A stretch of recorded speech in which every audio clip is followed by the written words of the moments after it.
Okay, so welcome everybody. First of all, thank you very much for taking some time out of your Thursday night to come join us here tonight. This is a information webinar on our 2016 high performance hockey program. Purpose of tonight is just to give some background about who we are as a company, as a gym, what our philosophy is like, and we're going to finish up with some details just on our summer program. So we'll keep it nice and lean and keep things moving here. Hopefully, just be about just about 20 minutes or so. My name is Eric Hageman. I'm the director of training at NLPT. I essentially oversee all the programming and design, training philosophy, and I cover a lot of the coaching at our Cambridge location. So, first off, just wanted to start with just with this here, just with this quote. We have this posted at our gym. This is one of my favorite quotes. I think it embodies the spirit of what we're all about here as a gym and as coaches, and that is we're really about the basics when it comes down to the heart of it. We're about doing the basics, doing them often, and doing them exceptionally well. Our training philosophy is not complicated. We err on the side of simplicity and essentialism at all times. We've also got a very passionate staff at NLPT who I will get more into as we get along tonight. Just a little bit of background about some of the athletes that we've worked with and some of the history of the gym. We've been around for, I think, since 2008, since the company was founded, and since that time, we've been working with athletes all ages, all different skill levels and sports throughout the region here. We've dealt with players, as young as 8 years old, all the way up through the professional ranks in hockey. We've also worked with a lot of athletes in a lot of different and unique sports. We've had motocross athletes come through, snowboarders, rugby, soccer, basketball, you name it. And I'm really proud of that fact. For one, I like that we have been able to serve so many different types of athletes so well for so many years. I think it speaks a lot to us as a gym. We have two locations. I think most of you out there do know that, but this is our Cambridge location. It's about 3,000 square feet. We moved in here September 2012. As you can see, it's pretty simple. We place a high priority on open space. We're an athletic gym. We train athletes, and that means we got to move around. So unlike a traditional gym, which I think a lot of people are more familiar with, we like to declutter and keep things along the periphery of the gym. We've also got a massage therapy clinic. Everything is outfitted with showers and change rooms. This is our Stratford location. We've been in there, I think, almost a year to date. It's a little bit smaller, but what the picture doesn't show is that it's actually much longer than our Cambridge facility. So a little bit different, but again, serves similar needs, and we're still able to make a lot out of that. Just a little bit about us as a staff. Andrew Hoff is owner and president. He obviously started NLPT way back in the day. Myself, Eric Hageman, I came on, I think, around 2010, and since then we've really grown and taken off as a staff. Dylan Campion mainly heads up the Stratford location, and Zach Schomp has been with us for a number of years now, and he actually started off as an athlete. We've been working with him, I think, since he was 12 years old, and he's grown up into a really great coach, and we're really proud to have him on. And we've got some additional staff here who, if you join on here, I'm sure you will meet at some point. But this is the four of us are the main staff in charge of the summer program, and we're probably the ones who you'll see the most often.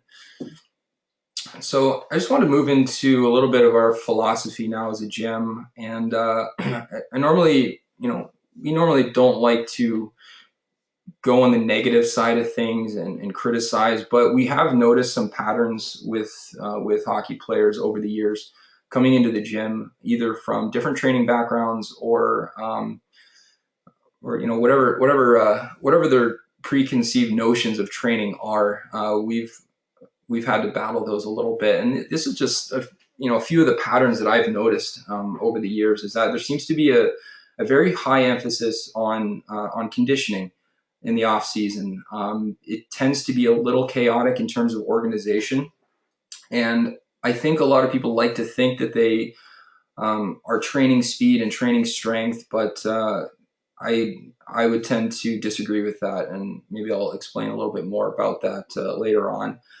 The other, I think, trend we see a lot, especially nowadays, is a increase in competition with basically spring hockey or summer hockey. But I don't certainly have anything against that, but I've noticed that the volume of that is definitely trending upwards, and I think athletes should think twice about that fact. So to contrast that a little bit, and I'll go a little bit more in depth about these points, but we put a very very high emphasis on speed, power, and strength at the gym.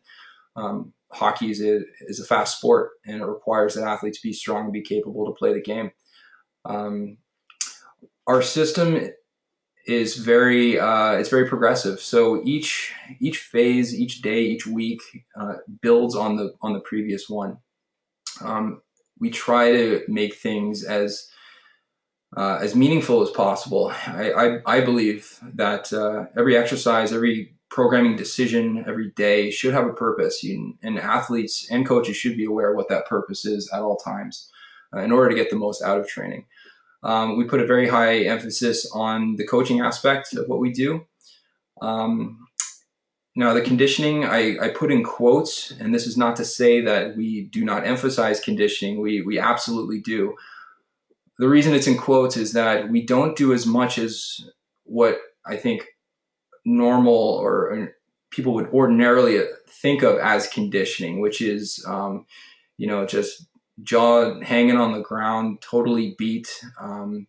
We tend to structure our conditioning program a little bit differently, and we attack the energy systems first by going after more of or establishing an aerobic base, which whenever we do that type of training, I think athletes are often shocked about how it's not that difficult to do, but it's very, very important because it actually requires that you train at a slightly lower intensity than they're used to.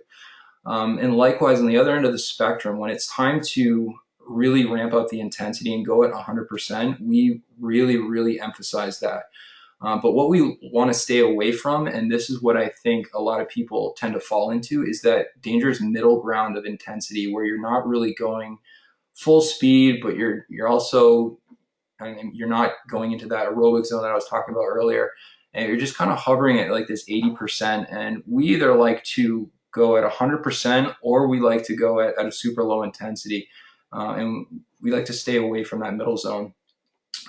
Finally, I think a good summer program should emphasize skill development. I mean, hockey at the end of the day is not powerlifting; it's a skill game, and I think athletes need to be developing their skills and on the ice, and care about that with as much passion as they do their actual training.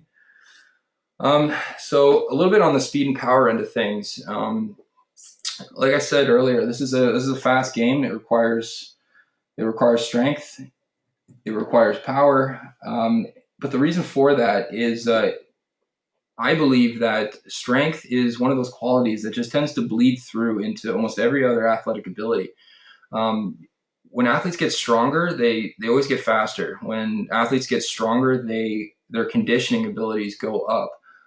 They become more efficient. I mean, if you take an athlete who could squat 100 pounds and suddenly put 100 pounds on that squat, they're going to be working at a much lower intensity for any given speed that they're skating on the ice, and that just means they're going to have that much more energy in reserve.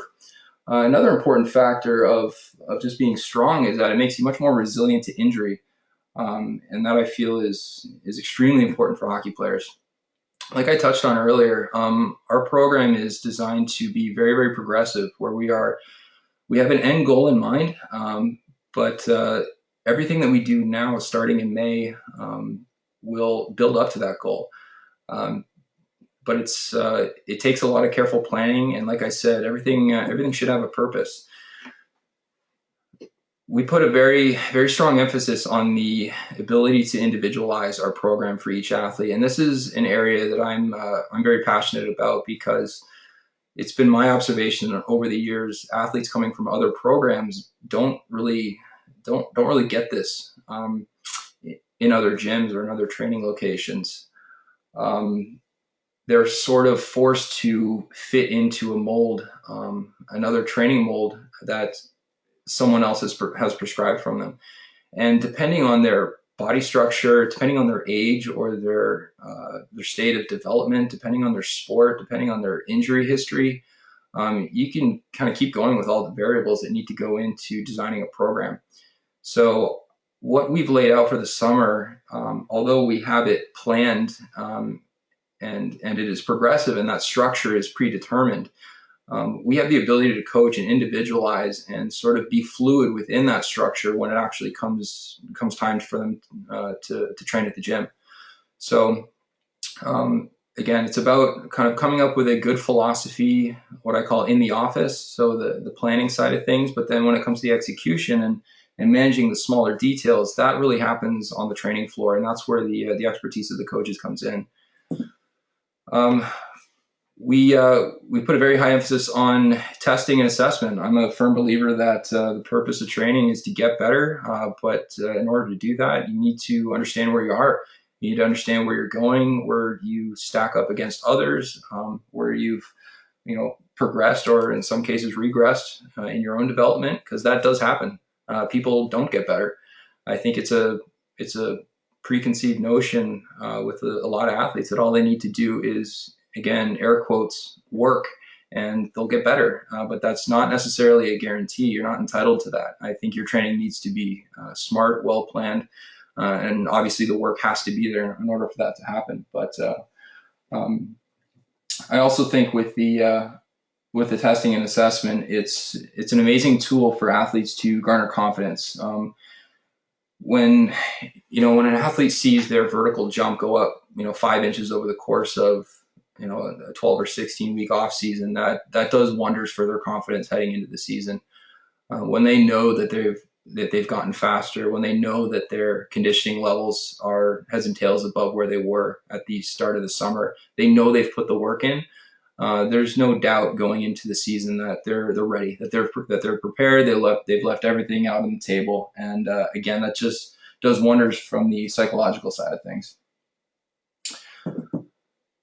Finally, just wanted to touch again on the skills component. I won't go too in depth here because this is not my area of expertise. I'm not handling this end of the program.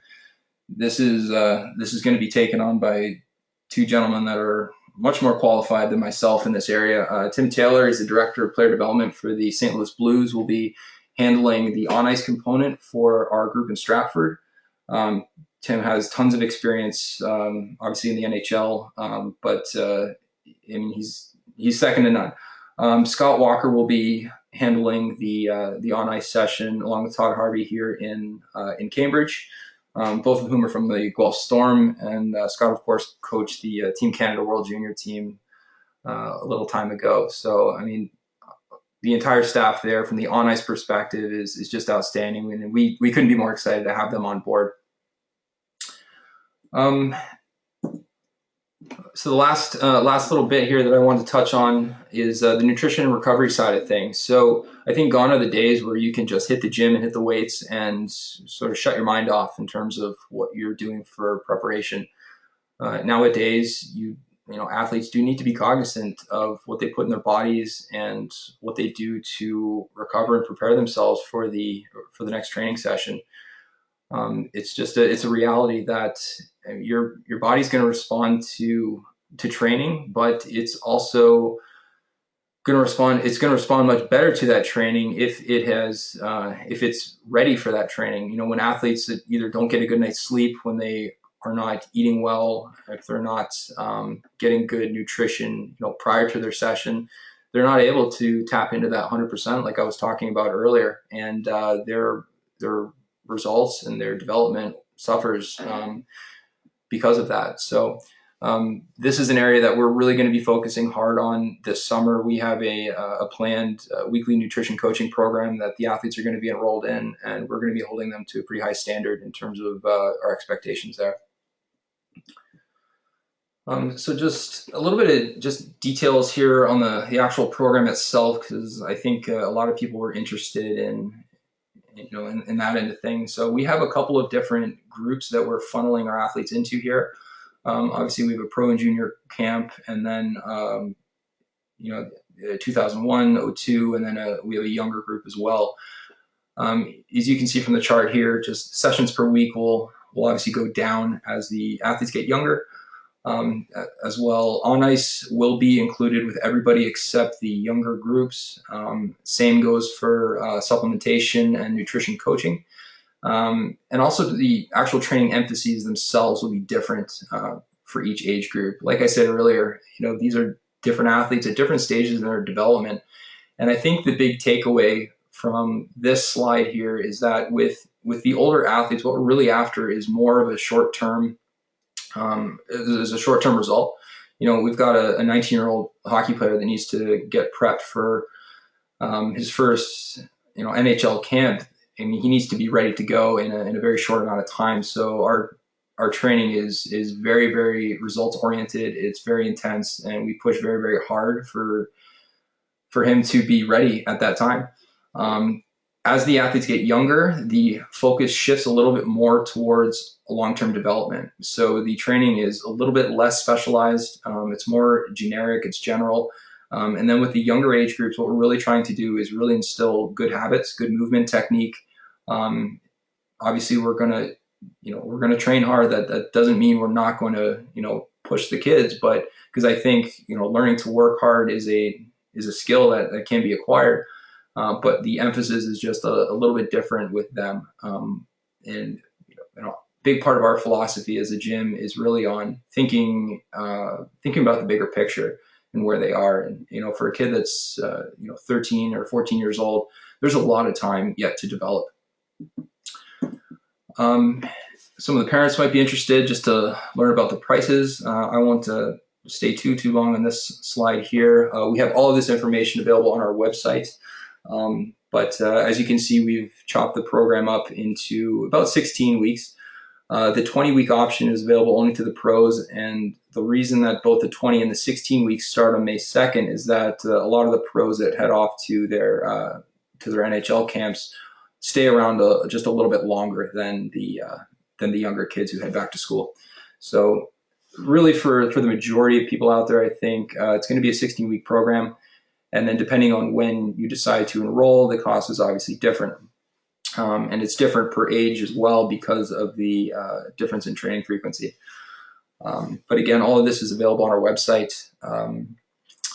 I think one of the questions were that, and I didn't have this included on the next slide, is a separate cost for ice. We do have a separate cost for that. And I'm a little unprepared for that. I think I know what it is, but I don't want to say it. But that will be on the website as well. We were just released that a couple of days ago, I think. So if you're interested in that, then we certainly have that up there. So just a couple of questions that got sent to us about the coach and athlete ratio, which is a good question. Again, depending on the training background or what people's expectations are, this is a really, really important factor, especially if we're going to put a lot of emphasis on the coaching side of things. So we like to keep things as low as possible. We want a lot of eyeballs on the kids. I think right now we're having groups of 12, and we're going to have at least 2 coaches in there for each session. So it's going to be a 1-to-6 ratio, which is really good. We're really happy with that. Another question that I got is, how is the training different for girls? Good question. Short answer is it's not. I think right away, girls and guys at our gym get treated exactly the same. They get held to the same standards. We program for them the same, and they're treated like equals at the gym. We're really proud of a lot of the girls that have come through our program and gone on to collegiate careers. We like to think we've had a lot of success with both genders. So I think that's it. So I think well under the time that I had allotted for this. I think I blew through a couple of those slides pretty quick, but hopefully a lot of you guys came away with some information you didn't know before. If anybody wants to get a hold of us, it's pretty easy. I mean, Google NLPT will pop up somewhere. Again, our program officially kicks off in a couple of weeks, May 2nd, and then we're going to be rocking and rolling right till the beginning of September. So again, if there are any questions that you guys had from the presentation tonight, please, don't hesitate to email us. Someone will get back to you right away. And other than that, I just want to say thank you again for coming out and listening, and hopefully we hear from you guys soon. Have a great night. Thank you.